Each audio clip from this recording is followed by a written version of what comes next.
Can you briefly outline Lebanon's displacement crisis and its impact on the civilians?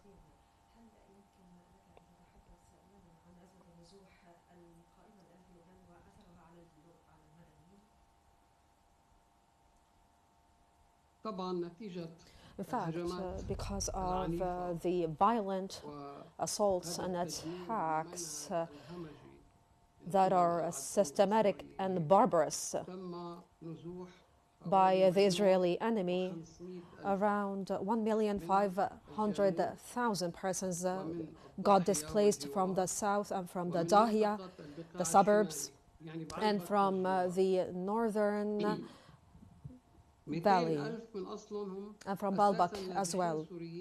200,000 of which are actually Syrian displaced that resorted to the south, and most of the rest went back to Syria.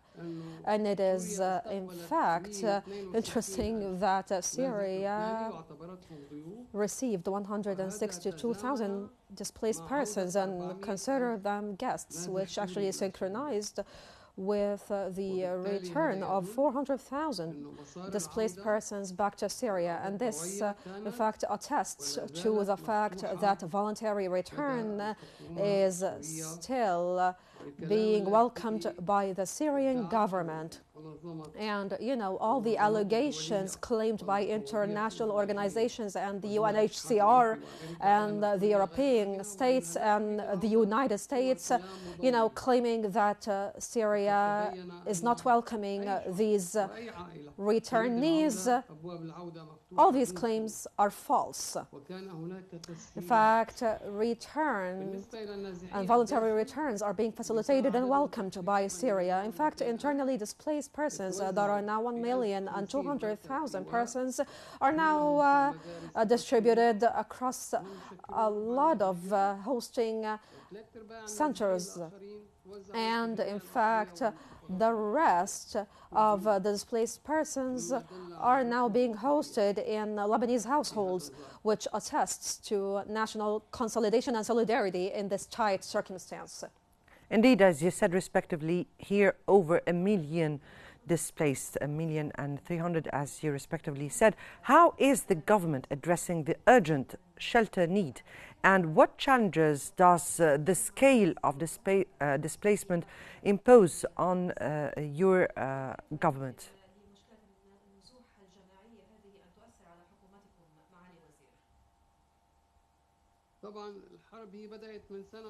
In fact, you know, the war broke out around 1 year ago because, and we, of course, expected a lot of escalation to take place because we're dealing with a completely immoral enemy. And so we formed 10 emergency committees to manage and regularize the tight war circumstances. And so when these attacks of Israel got escalated and a lot of the southern areas got demolished and raided with internationally prohibited arms, we had to open around 1,050 formal schools in order to utilize them as hosting centers for the displaced persons. And after that, you know, the displaced persons got scattered across all governorates and, of course, households in these governorates, in addition to the hosting centers. You know, of course, there are livelihood matters such as, you know, the basic needs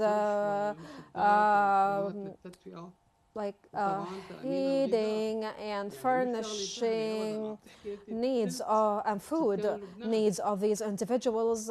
That was something that we had to provide for these displaced persons. And as you all know, Lebanese nationals are actually caught in strenuous case of poverty right now, and we have limited resources, so that really put a toll on the government.